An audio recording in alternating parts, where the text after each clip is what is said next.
The resume comes in on a Tuesday. I don't recognize the email address at first. It's a Gmail, generic, the kind people make when they're starting over. But the last name stops me cold. I set my coffee down. I read it twice. Then I forward it to my assistant with one line. Process like all others.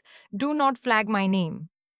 I close my laptop and stand at my office window for a long moment, looking out at the Chicago skyline. 22 floors up, the city looks clean from here. Organized, like things make sense. They didn't always. My brother's name is Conrad. 4 years older, 6 inches taller, and for as long as I can remember, the only child my parents ever really saw. That sounds bitter. I know how it sounds. But I'm not telling this story to be bitter. I'm telling it because I spent 12 years building something in silence, and silence has a weight to it that people don't talk about enough. It sits on your chest at 2 a.m. It follows you into rooms where you're supposed to feel proud of yourself. I'm telling this story because I finally put it down. Conrad went to Northwestern on a partial scholarship, which my parents treated like a full ride to Harvard. My mom kept a Northwestern pennant in the kitchen, not Conrad's bedroom, the kitchen, until I was in my mid-20s. Every Sunday dinner for 4 years was a recap of Conrad's week. His professor liked his presentation. His study group was doing a case competition. His girlfriend's father knew someone at Goldman. I went to University of Illinois at Chicago, commuted, worked 20 hours a week at a dry cleaner on Milwaukee Avenue to cover what my scholarships didn't. My parents were supportive, technically. They came to my graduation. My dad shook my hand. My mom cried, which I think was genuine. But there was always this qualifying energy around anything I did, like they were proud of me given the circumstances, like my accomplishments were graded on a curve. I majored in finance, not because my family encouraged it. My dad once told me women who go into finance end up either burned out or compromised, and I was never sure which one he thought was worse. But because numbers made sense to me in a way people sometimes didn't. Numbers don't have favorites. A balance sheet doesn't care whose daughter you are. I graduated with honors. I got a job at a mid-size asset management firm in the Loop, entry-level, unglamorous, the kind of job where you spend 2 years building someone else's models and learning which partners take their coffee with oat milk. I kept my head down. I saved aggressively, not obsessively, just carefully, the way you do when you grew up watching your parents float a car payment 1 month and a credit card the next. Conrad, meanwhile, had gone into commercial real estate. He was good at it, or at least good at seeming good at it, which in that industry often amounts to the same thing for longer than it should. He had the handshake, the blazer, the ability to walk into a room and make people feel like he'd already decided to like them. He made decent money in his late 20s, bought a condo in Lincoln Park, drove a lease he probably couldn't fully afford. My parents talked about him the way people talk about a sure thing. At family dinners, my dad would ask Conrad about his deals, which buildings, which clients, which developers. He'd listen with his whole body, leaned forward, nodding. When I tried to share something, a fund I'd helped restructure, a model that had actually caught the attention of a senior partner, my dad would nod politely and then redirect. Conrad, what did you say the cap rate was on that Wicker Park property? My mom was subtler about it. She'd ask about my love life more than my work. She'd compliment my apartment and then mention, without connecting the dots out loud, that Conrad's condo had a rooftop deck. She'd forward me articles about work-life balance, about women in finance and burnout, about yoga retreats in Sedona. She meant well, I think, or she meant something in the neighborhood of well. The comment that changed things came on a Sunday in November 4 years ago. We were at my parents' house in Naperville for my dad's birthday. Conrad had just described in detail, with his hands, a deal he was working on, a mixed-use development near the West Loop. 32 million in financing. He was the lead broker. Everyone at the table was rapt. I'd had news of my own that week, news I'd been sitting on, waiting for the right moment. I'd left the asset management firm 8 months earlier to start my own boutique advisory practice. I'd been quiet about it, not secretive, just cautious the way first-generation entrepreneurs tend to be, because when you don't have a safety net, you don't announce the jump before you know you've cleared the gap. But by that November, I had 6 clients, one small institutional contract and the real office in the West Loop. Not a co-working desk, an actual office with my name on the door. I waited for Conrad to finish. Then I said, I actually have some news too. The practice is doing well. I signed a contract last month with a regional credit union, portfolio oversight on about 40 million in assets. There was a pause. My dad said, That's great, honey. The same voice he used when I showed him a report card in 7th grade. My mum smiled. Are you sure that's stable? Running your own thing is so stressful. Conrad, didn't you say that developer was connected to someone at JP Morgan?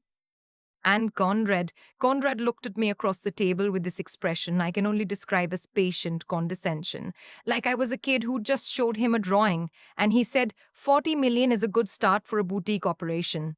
It's not the same as institutional, but it's solid for what it is. For what it is. I smiled. I said, You're right. And I went back to my green beans. But something shifted that night, not into anger, into clarity. I want to be precise about the next few years, because I think precision matters here. I'm not going to tell you I went home that night and made a plan. I went home and watched 2 episodes of a show I don't remember and fell asleep on my couch. The clarity wasn't cinematic. It was just a decision that settled in quietly. I was going to build something real, and I was going to stop looking toward that table for permission to feel good about it. I hired my first full-time employee in January. By summer, I had 3. I brought on a compliance consultant, started pursuing SEC registration, positioned the practice toward a niche I'd identified through 2 years of watching larger firms miss mid-market family offices in the Midwest that had outgrown their regional banks but weren't quite the profile the big wirehouses prioritized. There were more of them than people realized, and they were underserved in ways that were almost embarrassing. I worked. I don't mean I hustled in the way that word gets used now, like it's a personality trait. I mean I worked steadily, consistently, with the kind of focus that comes from genuinely loving the problem you're solving.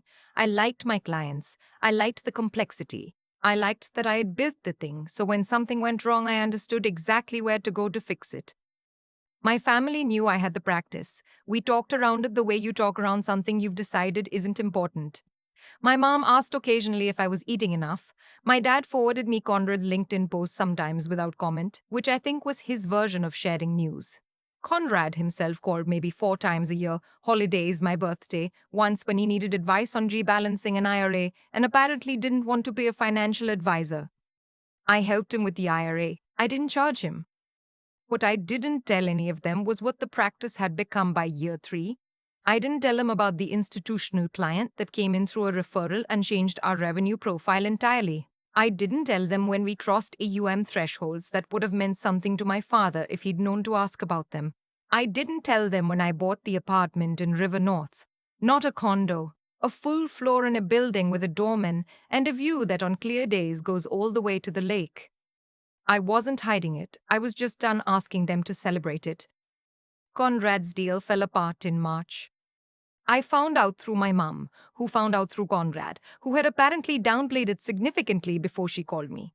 The short version, the West Loop development, the $32 million deal he'd been leading, had collapsed due to financing issues on the developer side, and Conrad's firm had lost the commission. More than that, there were questions about due diligence. Nothing criminal, but the kind of professional messiness that follows you. His firm put him on a performance plan. 2 months later, he was out. My mom called me on a Wednesday evening.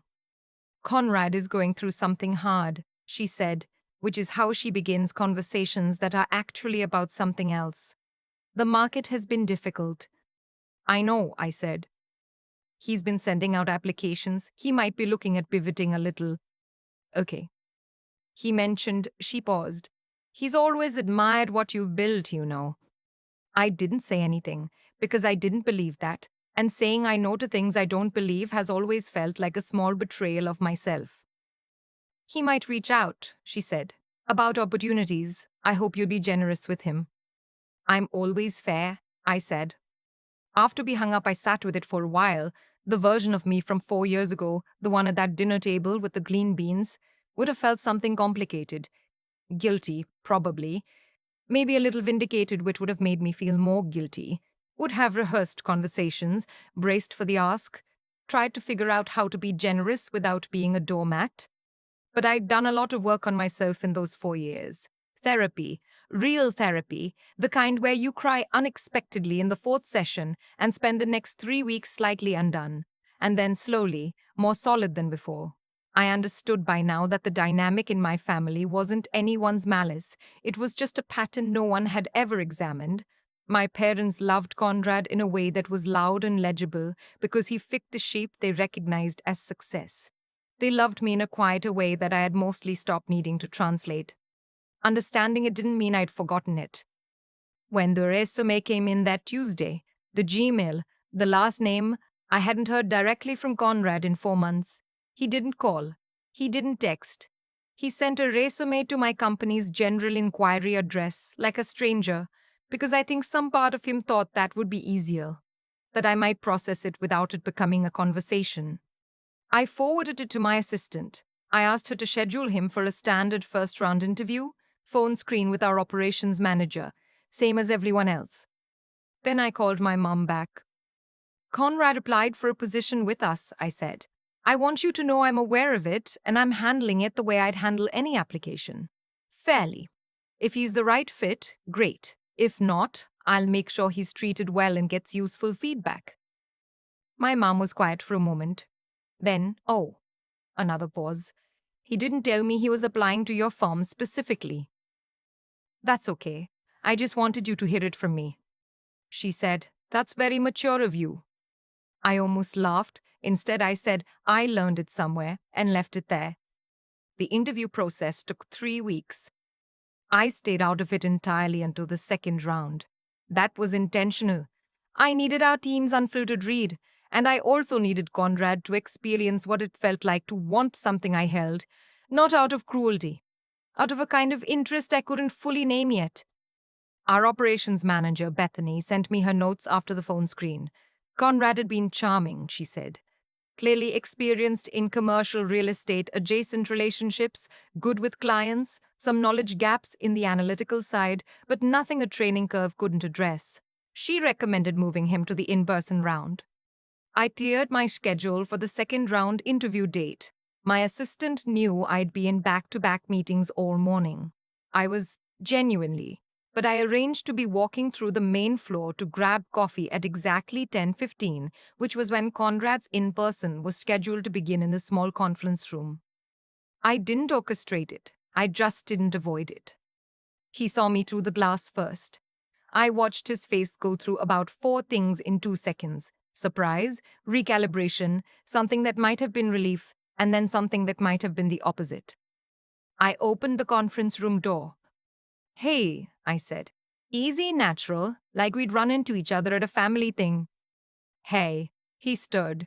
He'd worn a suit, which was right. He looked like himself, which was complicated. My brother is a good-looking guy. He always photographed well at family things. He looked a little more tired than the last time I'd seen him, at Christmas. Just slightly smaller in some way I couldn't articulate. Good to see you, I said, and I meant it in the straightforward way that doesn't require any additional freight. I was glad he was alive. I was glad he was trying. You too. I should have called. Yeah, I said, you probably should have. No edge to it, just true. He nodded. I didn't know how. I know, I said. And then, the team is good. Bethany will take good care of you. I'll let you get to it. I gave him a nod that meant you're on your own in here, same as everyone, and I went and got my coffee. He didn't get the job. It wasn't close. The second round interviewers, Bethany and our head of client strategy, a sharp, direct woman named Viv, who has no patience for charm that isn't backed by substance, found him underqualified for the specific role, which required portfolio analytics experience Conrad simply didn't have. Bethany wrote in her summary, personable, strong relational skills, not technical enough for this position. Could revisit for a business development role if one opens, but would need to build credibility first. I read the summary. I approved it. I signed off on the standard rejection letter, which goes out from HR and is professional and specific about the reasons. Then I called Conrad myself. You got the letter, I said. Yeah, his voice was flat, not angry, just tired. The role wasn't the right fit. That's real feedback, not a runaround. I know, he said. I read it. I took a breath. How are you doing, actually? A long pause. I've been better. Another pause. I didn't realize how much of my identity was wrapped up in that job until it was gone. I know that sounds. He stopped. I don't know. It probably sounds like something you've never had to deal with. It was the most honest thing my brother had ever said to me. I've had to deal with versions of it, I said quietly.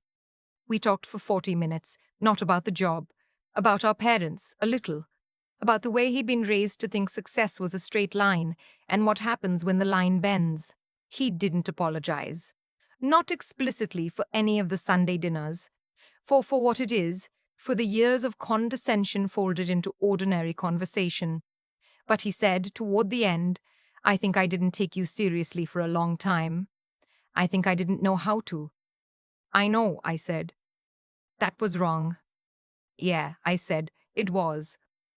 We didn't tie it up neatly. There was no hug at the end of the call, no music swelling, no moment where we decided we were repaired.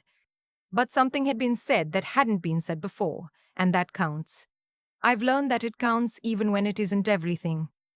A few months later, my parents came to the city for my dad's work retirement celebration, a dinner his old firm put together at a restaurant on the Gold Coast. I met them at the restaurant, and afterward, because it was a clear night and my dad said he wanted to walk a little, we ended up walking north along the lake. At some point, my mom asked if we could see my apartment. I hadn't invited them. Not exactly, but I had not invited them either, and I'd known for a while that the moment would come eventually. We took a cab to my building. The doorman held the door. We rode the elevator up in silence. Good silence. The kind that happens when people are processing something without knowing they are. When I unlocked my door and pushed it open, my mom made a small sound I'd never heard her make before. Not dramatic. Just surprised. Genuinely. My apartment at night, with the city lit up outside the floor-to-ceiling windows, is something people react to without performing the reaction. My dad walked to the windows and stood there for a moment. Vivian, he said. He uses my full name when things catch him off guard. He usually calls me Viv. Yeah, I said. He turned around. There was something in his face that I'd waited a long time to see. Not guilt, exactly, but recognition, like a man who'd been looking at something from the wrong angle for years and had just shifted his weight and finally seen it whole. You built this, he said. I did, I said. He nodded. And then he said something I didn't expect. I didn't help you, and you did it anyway. It wasn't an apology. It was an accounting. But from my father, in that kitchen, in front of those windows, it was more than I had asked for, and more, honestly, than I had let myself hope. My mom was crying a little. She does that, and I've stopped finding it uncomfortable. I put my arm around her and showed her the kitchen and let her open the refrigerator for reasons that are completely her own. I made tea. We stood around the kitchen island and talked about things that didn't carry any weight. A cousin's new baby, a restaurant they'd tried in Naperville, whether my dad had decided what to do with his Tuesdays now. Normal, quiet. The ordinary texture of a family that has decided, without announcing it, to try something different. Conrad texted me that night, which surprised me. Mom sent a photo of your place. It's incredible. I'm proud of you. I should have said that a long time ago. I put my phone face down on the nightstand. Not because I was dismissing it, because some things you need to sit with before you respond, and because I'd learned by then that my first instinct, to minimize, to say it's fine or thanks, you too, wasn't always the truest one. I picked the phone back up and typed, thank you. That means something. Let's get dinner soon. Just us. I sent it. Then I set the phone down again and looked out at the city for a while. This is the thing I want to say. If there's a thing I want to say, I didn't win by making them lose. I didn't buy the apartment to prove something. I didn't stay silent through the building years because I was planning a reveal. I stayed silent because I needed the energy that would have gone into convincing them, that quiet, exhausting labor of wanting to be seen, and I needed to use it somewhere else. The vindication wasn't the moment my dad stood at the window. It wasn't Conrad's text. It wasn't even my name on the door of an office that manages more in assets than any of us would have thought possible 10 years ago. It was the Tuesday morning, months before any of that, when the resume came in and I felt nothing complicated. No gloating, no score to settle. Just the steady, unhurried confidence of a woman who had already decided who she was and didn't need anyone's Sunday dinner to confirm it. That's the thing they couldn't give me. And it turned out that was the only thing that mattered. I've thought a lot about that Tuesday morning, the one where Conrad's resume came through the general inbox like a piece of ordinary mail. No call, no text, just a Gmail address and a last name I recognize before I'd finished my first cup of coffee. What I keep coming back to is how quiet I felt. Not triumphant, not angry, just settled. And I think that's the part worth sitting with, because that kind of quiet doesn't arrive by accident. It's built. Slowly, over years, through choices that nobody applauds because nobody's watching you make them. There's a version of this story where I make it about Conrad, where his failure becomes the point, and my success becomes the answer to everything he said and didn't say at those Sunday dinners. But that version would be a lie, and I've gotten too old for comfortable lies about my own life. The truth is that what I built, the practice, the clients, the apartment with the view, none of it came from wanting to beat him. It came from deciding to take myself seriously when my family hadn't learned how yet. That decision is a moral one, even if it doesn't look like it from the outside. It means choosing not to shrink, choosing not to perform smallness to make other people comfortable, choosing honesty about what you're capable of, even when the people who raised you haven't caught up to the evidence. That's not arrogance, that's integrity, the kind that doesn't require an audience. And then there's the matter of how I built it. I didn't stumble into a good idea and get lucky. I studied the problem. I identified the gap, mid-market family offices underserved by the big firms, because I'd spent 2 years paying close attention in rooms where I was technically the most junior person. Intelligence, real intelligence, isn't about being the smartest person present. It's about being willing to learn from every room you're in, especially the ones where you feel underestimated. I learned something at every table I sat at, including the ones where I was mostly invisible. And the years in between, the years my family knew almost nothing about, those were built on something that has no glamorous name. Just showing up. Doing the work on days when nothing felt like it was moving. Hiring the right people. Staying registered, compliant, careful, and patient in an industry that rewards patience eventually, if you don't burn out waiting for it. My dad used to say, Conrad had drive. What Conrad had was momentum, which looks like drive when things are going well. What I had was something quieter and more durable, the willingness to keep going when the momentum wasn't visible yet. When I finally called Conrad after the rejection letter, and he said I didn't know how to take you seriously, I didn't feel vindicated. I felt something closer to relief. Because being seen accurately, even late, even imperfectly, is still being seen. And because the person he was talking to on that phone call had long since stopped needing his recognition to feel real, that's the thing I want to leave you with. Not the resume, not the apartment, not the moment my dad stood at my window and finally said the right words. Those are just the parts of the story that have shapes you can point to. The part that actually matters is what happened in the years nobody photographed. The part where I decided my own assessment of my work was worth something. The part where I got honest enough with myself, in therapy, in reflection, in the daily discipline of building something real, to stop waiting for a table that was never going to fully set a place for me. I set my own table, and when the people I loved were finally ready, there was room for them at it too.